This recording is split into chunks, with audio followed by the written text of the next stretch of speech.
Good morning, everyone. Welcome, welcome, welcome. Today is October 9th, 2020. It's Friday, right? Friday. Woo! Good on Friday being that it's Friday. All right, fill in the void. Hope everybody had a great week. We're going to get through this corona stuff sooner or later, maybe one day. Not sure.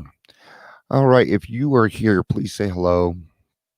Um, whether you're watching the live or the rewatch. If you have a topic that you'd like to hear, go ahead, bring it up, and we'll put it on the next few days. Um, growing up myself, I never had friends. I mean, I did, but I didn't really have any friends until I got locked up. Um, I never really interacted with people.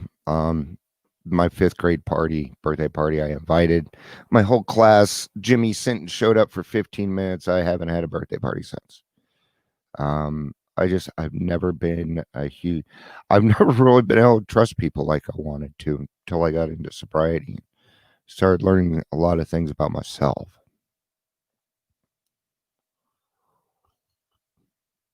I also wanted to bring up the shunning part of the program. Anybody here been shunned?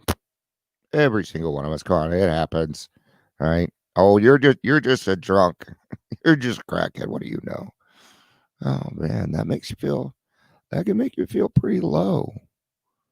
It can. And it also depends on where you're at with your program. And when you fill the void with something that can't be touched by other people, then you become kind of the same thing, right? Um, I had people cut me down too. My my uh my wife's mother does not believe that I will ever be sober. Um, but I have to remember it doesn't really have to do with me. It probably has something to do with her own stuff, with some of her own relationships. I mean, she was in some pretty bad relationships where alcohol was involved. I don't know, right? And now in the beginning, trying that was kind of hard, and trying can kind of come in a couple of different ways. I found that even when we're sober, people will try and take care of us when we need to be learning ourselves. That's another kind of shunning. Oh, you can't, you can't take care of that. What do you think you're doing? You're drunk. Okay? But in that aspect, ha ha ha, we almost let them, don't we? Because we're used to it too. Okay. So for us to get over shunning, we've got to get over it ourselves, right? Gotta stop shunning yourself first. Okay? I called myself the head asshole for years, and I quit doing it because I am not an asshole, and nobody calls me an asshole anymore. Well, not like they used to, I guess, right? It still happens, but um, but I'm in a much different position now than I was, 5 years ago. And I've done a lot of work. Now I can stand on my own 2 feet and say, "Yo, this is what I got, and if anybody else wants it, be happy to give it to you."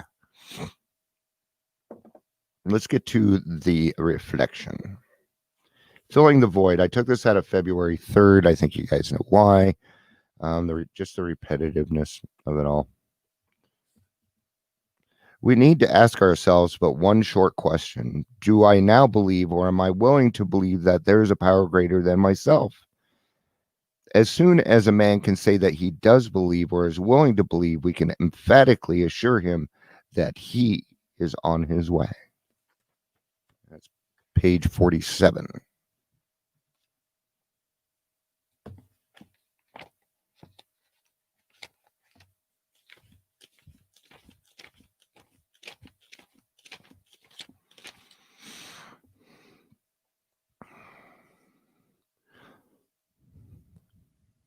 Much to our relief, we discovered we did not need to consider another conception of God. Our own conception, however inadequate, was sufficient to make the approach and to effect a contact with him. As soon as we admitted the possible existence of a creative intelligence, okay, even a possible one, we began to be possessed of a new sense of power and direction, provided we took other simple steps. We found that God does not make too hard terms with those who seek him. To us, the realm of the spirit is broad, roomy, all-inclusive, never exclusive or forbidding to those who earnestly seek. It is open, we believe, to all men. There was so much room to walk through. I couldn't see the edges. Okay. We get to a point where we become sick and tired of being, this piece of crap run around all day long, causing chaos, creating drama, and bad things in life, man. God, it still hurts my heart. But I had to find that alcohol, drugs, sex, money, material things, women, other people, chocolate, food, coffee. I'll just start keeping. None of those could ever fill the void. It just couldn't. When therefore we speak to you of God, we mean your own conception of God. It's yours, man. You don't need to explain yourself away to everybody else on what your higher power is. I don't.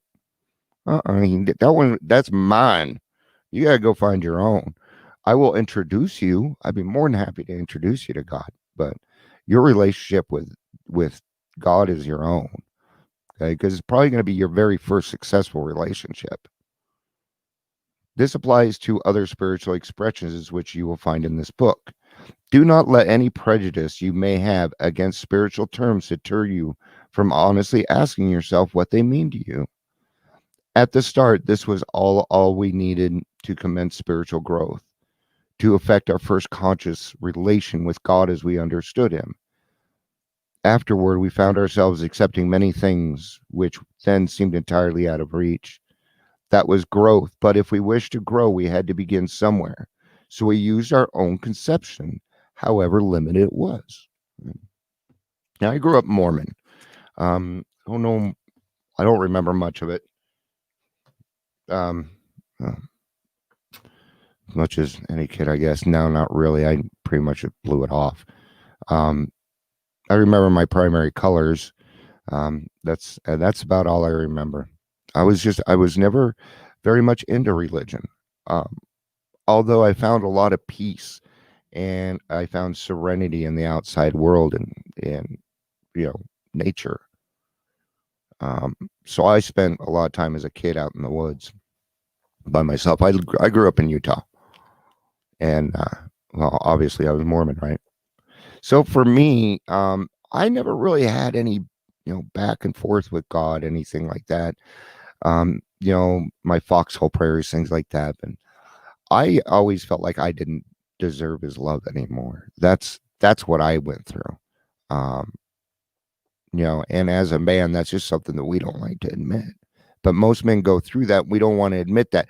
And until we do, we can't get over that hump.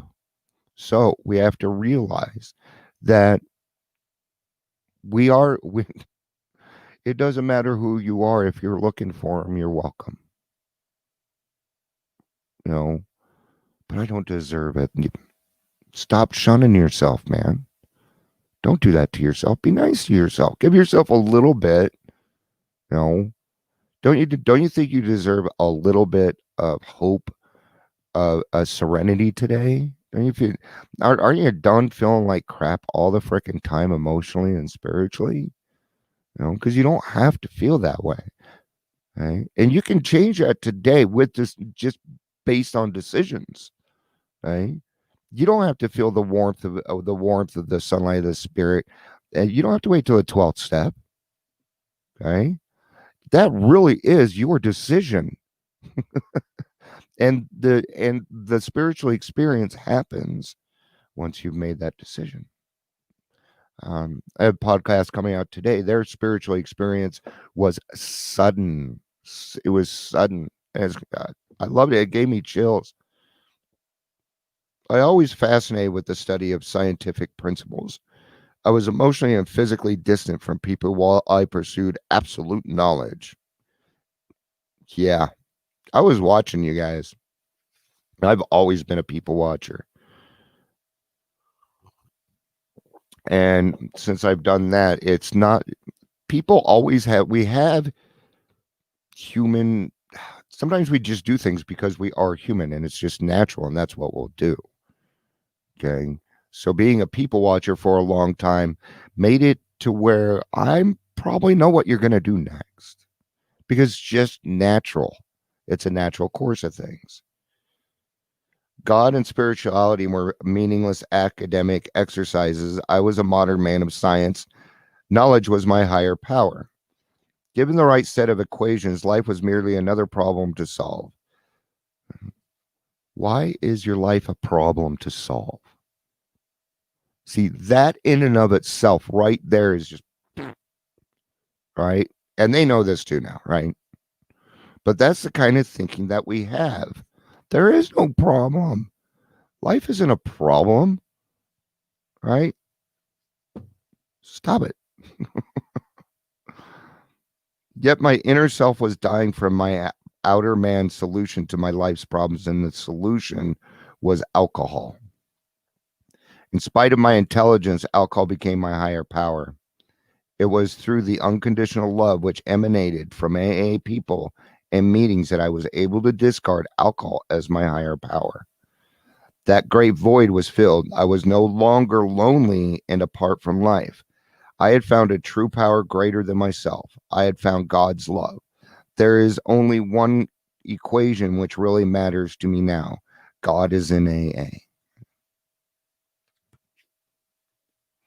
So, even to this day, I may go out of my way to not be around people. And I have to watch that with myself.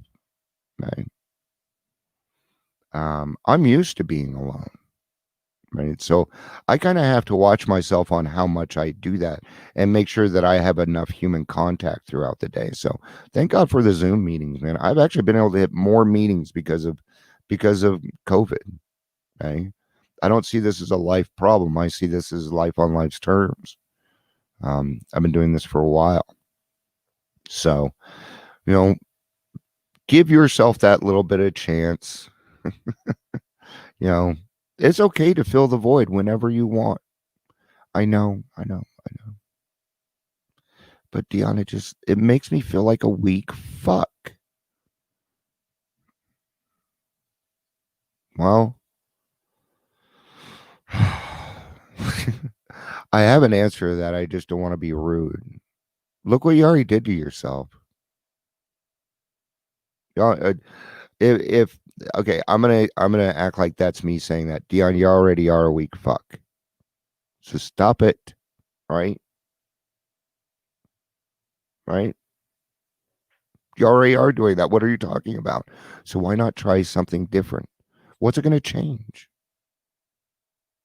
When you think somebody's going to notice what you're doing? Oh no. They'll probably support you in it. All right, guys, that'll be it for today. I'll be back for tomorrow's daily reflection. Take care of yourselves. I love you. Peace out and have a day.